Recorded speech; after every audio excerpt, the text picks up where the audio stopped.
I have been interested in the Ultimate Ironman game mode for a long time now. I'm maxing Ultimate Ironman and I've locked myself in the region of Karamja for over 2 years. But ever since I maxed my Ultimate, I'm looking for a bigger challenge. Something I can play whilst working on the Karamja account because the grinds take hundreds of hours and I have a lot of time now. I started thinking, and I've always been fascinated by the hardcore game mode. The thrill of surviving and being super careful about everything in the game. This gives the game a new perspective and makes PvMing more challenging. So I decided to create a Hardcore Ultimate Ironman. There's no official game mode yet, but that doesn't matter to me. I play the account for fun just like the Karamja account, and I'm pretty used to setting my own rules by now. So this is the new project and my new challenge. I will be playing as a Hardcore Ironman, fill up my bank with bank fillers and not use the bank. This means I can't use most of the Ultimate Ironman storage and suicide mechanics, but we will get into this as the series progresses. On top of that, I will be staying one defense on this account. This way I will be forging a different path of goals compared to the typical defense build. Let's get started.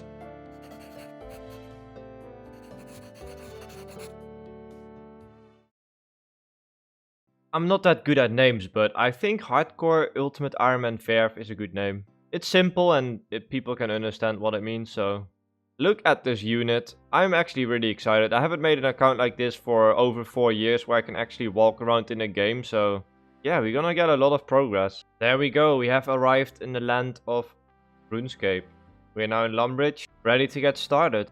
I will mention this beforehand, I will be creating a video playlist for this account, so if you're new here and more episodes have been released, you can click on the link and it will take you to all the videos in a playlist. I started off with some basic woodcutting and fire making for nostalgic reasons, but also because it's something you can quickly quest, and I managed to get a medium clue scroll, so that's pretty exciting. Instantly something to work towards. I really enjoy getting clue scrolls early on because it's nice to work on the requirements when the account is fresh. Then fletching, awesome, we can now fletch longbows. That should be decent for money. I'm just getting a bit of money so I can buy an axe and some basic stuff. Man, it's been forever since I've done this basic stuff, but it is really fun. And that's an easy clue as well. I'm already liking my RNG on this account. I'm getting 1 hit points level real quick so I can work on the 10,000 GP for runes and start questing on the account. Questing is always a great way to start an account, so that's what I'm gonna do. I'm going to get the 10,000 GP from the Stronghold of Security, but I feel a little safer with 1 more hit points level because you have to pass some monsters that can hit like 6 or 7, so just in case. And I guess while we are in Lumbridge, I might as well finish the first quest of the account, Cook's Assistant. That is also the start for the Recipe for Disaster quest line. And I'm definitely going to work on that early on because I can get Mithril Gloss, which is pretty much the second best gloss I can get on a pure, so definitely good to start this. A little tip for the people that start out, you can actually talk to this vampire in Lumbridge and he will teleport you straight to the Stronghold of Security, so if you have Authenticator and you're starting out, it's a free one-time teleport. And we are still alive and we are now rich, 10,000 GP to start out with, great. I actually managed to complete this easy clue, that's awesome. That is amazing. We got an instant X upgrade and we got an Amulet of Magic. I don't have an amulet right now, so... Wow, that's a really great first easy clue scroll to start out with. And we are gonna use magic a lot for questing, so I'll take that, that's really good.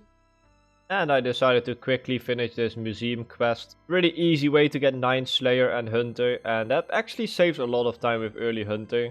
I plan on doing Hunter pretty early on this account for the Glory and Dragon Imp, so that's good to get out of the way as well. I decided to buy some runes with the GP I got to get 13 magic. I can now use Fire Strike. That's the level I need for most quests. The first quest I'm going to work on is Witch's House. This will give me like 24 hit points instantly, and I will feel a lot safer after that quest.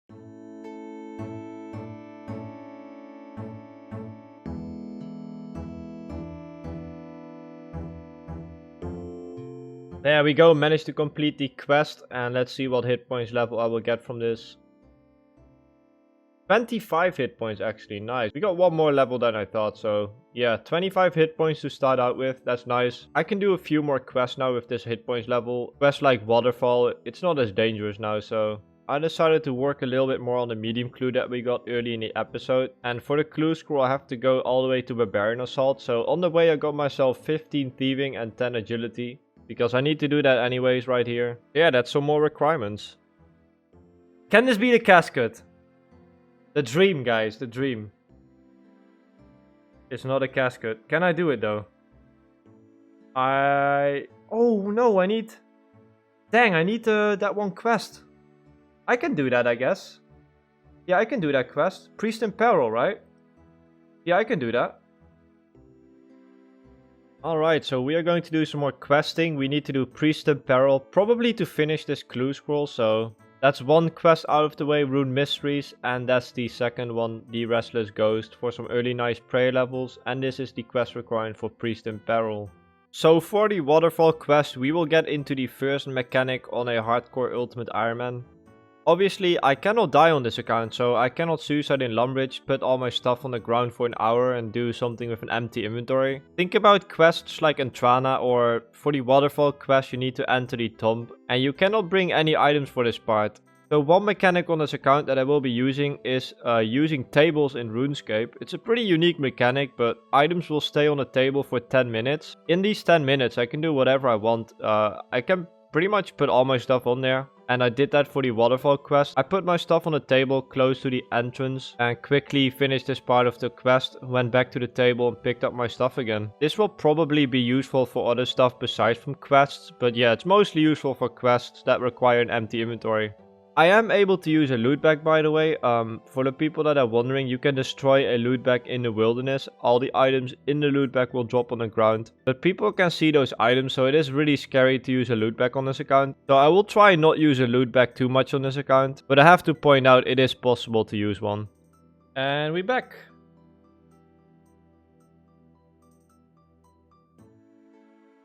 There we go. Alright, waterfall quest done. That will get us 30 strength and 30 attack. Cool. And yeah, we got a bit higher combat stats now. I think I'm gonna sell all the other stuff. We have 1 diamond. Wait, no, 2 diamonds. Salty quest reward, and we are nearly at 10,000 GP again, so that's pretty neat. This should be it. The Priest in Peril quest. There it is, Priest in Peril completed, and we got 16 prayer as well, very nice. Nice! It's a casket, oh! That is actually exciting. That is really exciting. We did get the casket. Okay, well, anything from this is good, really. Like, there's so many things that are useful. Could be better, but I'll take that. The law runes are really nice, and I can sell the bow and the sword for some more GP, so I'm really happy I completed the clue scroll. That was really fun, working on all the requirements. No 1 clue ranges though, unlucky. I decided to finish Druidic Ritual because you can actually buy all the raw meats in the food store in Mauritania, so that's a little tip for you guys. If you haven't completed Druidic Ritual, but you did complete Priest in Peril, which is pretty unlikely, you can buy all the meats in the shop, so basically an instant completed quest. Decided to spend a little bit of GP on runes again to get 25 magic. Look at that, beautiful. I can now use my first teleports, the Varrock teleport. I mean, I got some law runes, so that gives us a little bit more teleport options. Something I want to work on early is construction storage and the RD cloak for more teleportation options. For the construction grind we need 40 magic, graceful and lots of GP. And for the cloak we need some quests and levels, so let's get to work. First quest completed. Second quest completed. I had the supplies for fishing contest, so I decided to do that on the way. Another quest completed. The only thing I need left for the RD cloak is a rusty sword, so I'm going to get my thieving up and get one from ham members. And that's 15% favor for fruit stalls.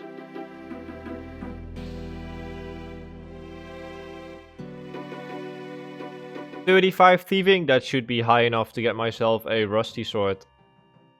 Alright, that should be it. The RD cloak, one of the first early goals out of the way. I can now teleport to the RD monastery unlimited amount of times. It's such a good thing to get out of the way early on. And it looks pretty good too. Had this beginner clue for the longest time, so I decided to work on that. Oh my god, no way. I got a monk robe piece. I can actually store that. That is amazing. The fashionscape. I can actually store that in the treasure chest, and I'm going to work on that soon, so that's pretty good. It's time to work on the requirements for the construction grind. And that is 25 agility done, so I can now work on the Grand 3 quest. These quests will give me attack XP, magic XP and free agility XP, so let's do it. 3 known village quest completed and the Grand 3 quest completed. 31 agility. Since I'm on a quest spree, I also decided to complete Goblin Diplomacy and Lost Tribe quest because the reward is a Ring of Life and you cannot go wrong with that on a hardcore. You never know, that might save me one day. While I was questing, I thought about something important. The Death Plateau quest requires 20 inventory slots. You need 10 trout and 10 bread, unnoted for this quest. So I think it's a good call to do this quest early to prevent some struggles later on. So that's the Death Plateau quest completed. This also unlocks the second best strength bonus boots on a pure. Awesome. Another important quest out of the way, the third quest. This unlocks blackjacking and a secret rune store in Alcarit. This will be my shop for law runes for the construction training. I feel like a lot of people don't know about this, but after this quest you can do a mini quest where you complete a Sudoku in Alcarit, and this unlocks a bunch of shops. 2 of these shops are rune shops, an elemental shop, and then there's a shop where you can buy like law runes and death runes and nature runes. So it is really nice to unlock this early on. You can also buy cosmic runes here, so you don't have to go to the wilderness. So definitely keep that in mind if you are playing an early Ironman. Even in the late game you use this shop quite often. One goal remains before Graceful, and that's 40 magic. I'm going to kill these ogresses because they can drop law runes and nice drops for GP, so let's get it. And that should be it. 40 magic. Awesome, I can now teleport to my player owned house. The magic requirement is out of the way. That is 40 agility. I can now go to the Cannonfish course. Because we did the Priest in Peril quest earlier, I can go straight to that course and we will probably run around on rooftops for probably around 20 hours to get full Graceful. I need full Graceful for further questing, but also to get this construction grind starting. The only things we need is this Graceful and lots of GP, which I'm probably going to make at the agility pyramid once I get the Graceful out of the way. So it is really important to get this. So yeah, next episode we should be able to start the construction grind. Let's get back to work. I hope you guys enjoyed the first episode of the One Defense Hardcore Ultimate. Please leave me some feedback. The best way to show support is liking the video and maybe consider subscribing, but that's up to you. I want to give a quick shout out to Slayer Music. He made a similar account on his channel. And a shout out to Ultimate Ironman Panda. He also made a similar account a while back. I hope you guys have a good day, and I'll see you very soon with another episode. Take care.